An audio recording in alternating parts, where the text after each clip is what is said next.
राधे राधे, जय श्री कृष्णा, जय हो लड्डू गोपाल की। आज हम माता लक्ष्मी और माता पार्वती की कहानी सुनेंगे। एक बार माता लक्ष्मी ने माता पार्वती को अपने महल में बुलाया।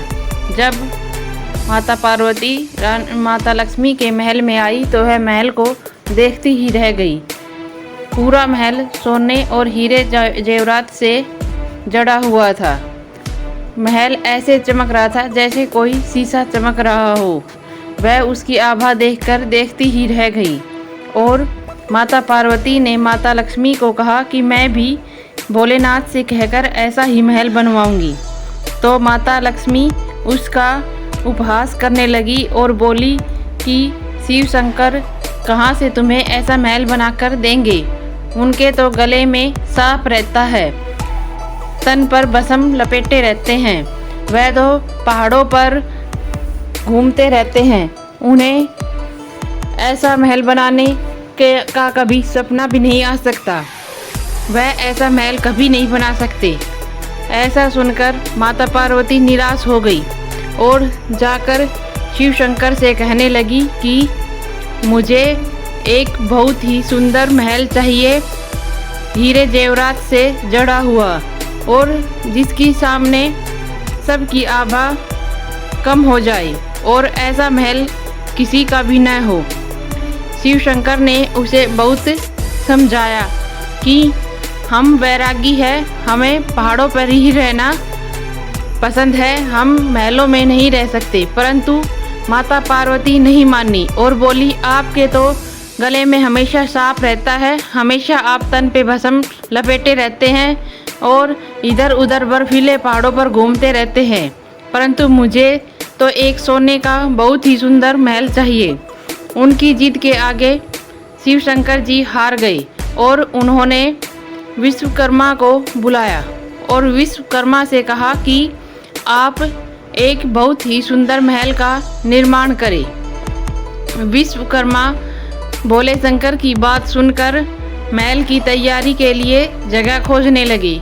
वो बहुत घूमते घूमते एक ऐसी जगह पर पहुँचे जहाँ पर बहुत ही हरियाली थी, झरना था और चारों तरफ बाग बगीचे फूल खिले हुए थे। ऐसी जगह देखकर विश्वकर्मा ने वहीं पर सोने का महल बना दिया और वह महल ऐसा हो गया जैसे सबकी कांति क्षीण हो जाती है। उस महल को जो भी देखता वह चकाचौंध रह जाता। फिर माता पार्वती ने जब अपना महल को देखा तो वह बहुत खुश हुई और एक दिन उन्होंने महल में गृह प्रवेश की तैयारी शुरू की। जब महल में गृह प्रवेश के लिए सबको बुलाया तो उन्होंने गृह प्रवेश के लिए रावण को बुलाया क्योंकि वह बहुत ही ज्ञानी पंडित था।